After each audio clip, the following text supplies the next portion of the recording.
go without my licorice pop, right? But then what happens is the Olympics comes back on, and you're like watching all the flips and twists, and you're like, woo, right? Compassion is directed to the heart. The priest would have had compassion on this man, but he wasn't motivated to an action.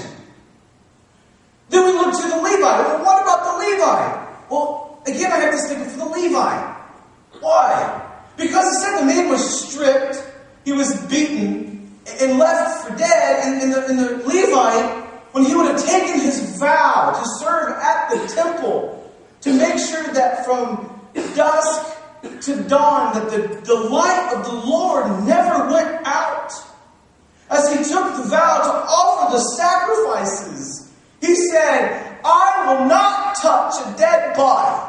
If I touch a dead body, I'm going to become unclean for 7 days. And I'm sure he looked at the man and thought, pray for you. I'll offer a sacrifice for you. I hope you're okay. Because it was going to cost him something, right? If he touched him, and as soon as he goes over and touches him, hey, are you okay? Feels for a pulse? No pulse? No!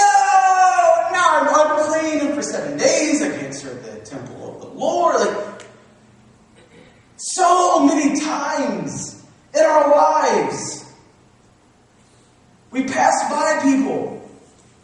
Why? Because we have our own agenda. We have the busyness of what we have to do. And we see people as distractions, as interruptions. And Jesus is challenging not to see people as interruptions, but as opportunities. So the two people most likely who understood this law of compassion, who should have stopped to help, they don't. And he continues on. But a Samaritan, as he traveled, came to where the man was. And when he saw him, he took pity on him. If Jesus, as soon as he would have uttered the words of Samaritan, and there would have had to be an audible gasp. Samaritan? It would have been the bile rising up in the back of their throat. They would have thrown up in their mouth at the thought of a disgusting, half-breed Samaritan. What do you mean? When they went into the land of Canaan, there was an area known as Samaria. As they're going to the land flowing of milk and honey, God says to the Israelite nation, don't intermarry with anybody. Just stay within your tribe. There's enough of y'all to have babies and make your own. You'll be into a mighty nation. Don't be marrying other people because they have little g gods. They don't have the big G God. Hear, O Israel, the Lord our God, the Lord is one. They are polytheists. They have a bunch of gods. Well, there was a certain tribe within the nation of Israel that said, you know what? In Samaria, there's some pretty women there. There are some handsome men there. And pretty soon, the Jews violated the law of God and intermarried with these Samaritans, the people in the area of Samaria. So they were half Jew, half Samaritan. It would have been a long journey from the area of Samaria into Jerusalem to offer their sacrifices. So they said, you know what? Let's just build our own temple. Let's offer our own sacrifices to any god that's out there. Sure, there's a big G God, so you can offer your sacrifice if you worship the big G God. Hear, O Israel, the Lord is one. But we also have these little G gods. How do you think it rains? It's because we worship the rain god. How do we have plants? Because we have the plant god. And so here's this nation of Israel, these Jews, who the command was, don't intermarry. And there's a tribe that intermarried in the area of Samaria, known as the Samaritans. And there is this rivalry between the Jews and the Samaritans. Not just a rivalry, there's a hatred between the Jews and the Samaritans because they violated the laws of God. They're the half-breeds. They turned their back on God. And that person who turned their back on God is the one who stopped, had mercy and pity on that man. Jesus, you must be tripping. One of the things that he says is he has pity on him. Remember, Jesus was only here for a certain amount of time, so he didn't waste language. What he said was very, very to the point. Again, in Middle Eastern culture, in the area of Jerusalem and Israel, they would talk about these passions that are deeper than just love. In America, what do you say? I love you with all my... this is in the library, you're allowed to talk out. Love you with all my heart, right? I love you with all my heart. Just go listen to a love song, everything's about the heart. Well, not in Middle Eastern culture. In Middle Eastern culture, when there's motivations that's deeper than just something that pricks your heart, that's deeper than just a surface level emotion, it comes from somewhere deeper, right? And so they'd say, I love you with all my bowels. Like, you make my liver quiver. There you go, right? You're like, I love you with all of my spleen. Now, it sounds weird today, right, to say that. But when he said he had pity on him, he's literally saying where he differentiates between the priest and the Levite, they had compassion. Right? When they saw the man, they got teary-eyed. They said, oh, we'll pray for him. We'll offer a sacrifice for you. But when the Samaritan saw him, it was something that was more than just made his heart swell up. He was moved deep down inside to say, I have to do something.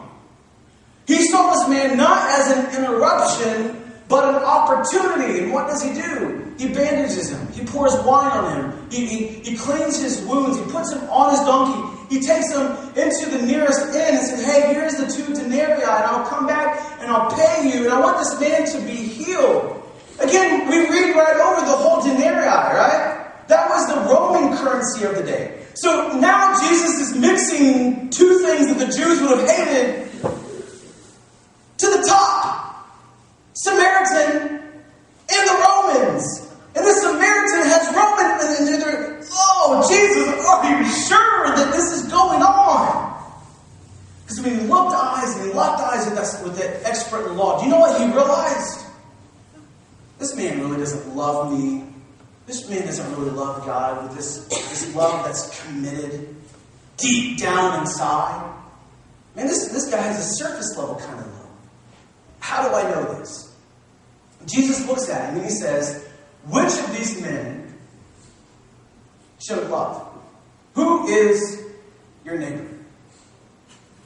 We would say, well, it was the Samaritan. But remember, he's a Jew, expert in the law, and he hates the Samaritan. You know what he says? The one who had pity on him. He couldn't even bring himself to the point to say it was the Samaritan. And Jesus says, you're right, it was the one who had pity on him. Oh, hey, I'm not going to move down. Go and do likewise.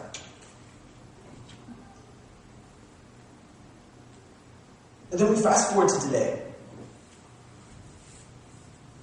And how many people do we walk by on a daily basis who aren't literally in a ditch, beaten on the side of the road, bloody, about ready to die? We literally don't see that. But if we actually got to know them, we'd realize pretty quickly that in their spirit, that's where they're at. That they're hurting. And we're the believers, we're the priests and the Levites today. You know what happens is we see these people, but we're busy. I have so many other religious things that I have to do. I'm on my way to Bible study. I can't stop and help that person. I'm going to my prayer group is a group of I can't stop and help. You know, the other things that I realize that we live in Elwood, Indiana. And that sometimes those of us inside the church think that those who are on welfare, that those who use and abuse the system, that those who don't show up to church, well, we'll just let God deal with them. How many times do we actually stop and get to know the person that's sitting in this chair? And it's tough. You know why? Because sometimes those people are the ones that hurt us. They're the ones either verbally or physically have said something that cut us. We just want to wash our hands and walk away with them. We feel stuck in them. We want to move somewhere nice like Fishers. Or if we're moving way on up, we want to move out of Indiana altogether. This is what Jesus says. If that person strikes you on the cheek, you know what you do? You got to turn the other cheek. Alright? And Peter, when Peter hears this, he says, Jesus, how many times do I have to forgive this person? Is it 7 times? You see, again, in the Old Testament law, as soon as somebody hurt you, man, it was an eye for an eye, it was a tooth for a tooth. Sometimes I wish we would go back to that. You want to hurt me? Yeah. I get hit pretty hard. Alright? You know what happens? It hurts you when you hit. And Jesus says, I don't forgive him 7 times. Depending on the translation, it's 77 times, or 7 times 70, or 77 times, or 7 times 77. So he obviously used that number a lot, and here's the reason why. Whenever you see a number repeated, there's significance. So was it 7 times, not 7 times, 77 times. So 7, 7, okay, that's for the second time. No, not just 77, but 77 times 7 times. When you repeat it to the third time, what Jesus is saying is, you got to forgive that person forever. Like, I already did the math. 70 times 7 is 490 times. I'm ready on the 491st time to, smite that person. Vengeance is mine, saith the Lord, and Ben, I want you to help me. I'm ready, Lord. Send me, right? No. It says, whoever your neighbor is, get to know this person and love them and forgive them. And if they take your cloak, give them your tunic. And if they force you to walk 1 mile, go 2. I tell you, bless them. Pray for those who persecute you. When we read that, we're like, oh God, really? You don't know who my neighbor is. If Jesus knew who my neighbor was, he would say, go ahead and take him out. Everybody would say thank you.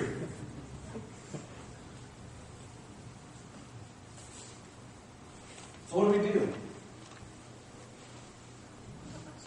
There's a challenge this week. When you go out to breakfast, and you always see that old man in the corner with his cup of coffee. Walk over and give him the 90 cents, buy his cup of coffee, and get to know the store. Bake a plate of cookies, and go and knock on that house where it says, forget the dog, beware of owner. Get to know that person. See, many times, our neighbors, we don't even know those that live right next to us. Get to know them. Pray for them. Because it'll change you. I'm not talking about a love that's directed to the emotion. I'm not talking to a love that's committed to a feeling. I'm talking deep down inside, down in your spleen. Down in your liver. Say, man, I live in the country. Hallelujah. I have no neighbors. When you go out to lunch this week, tip your waitress first. And you let her know she's going to get the $10. And then get to know her. Before you go and buy your Ricker's Pop, talk to her. Before you order your sub sandwich, get to know who's the one that's making that sub. Because, friends, we're called to be the hands and the feet of Jesus.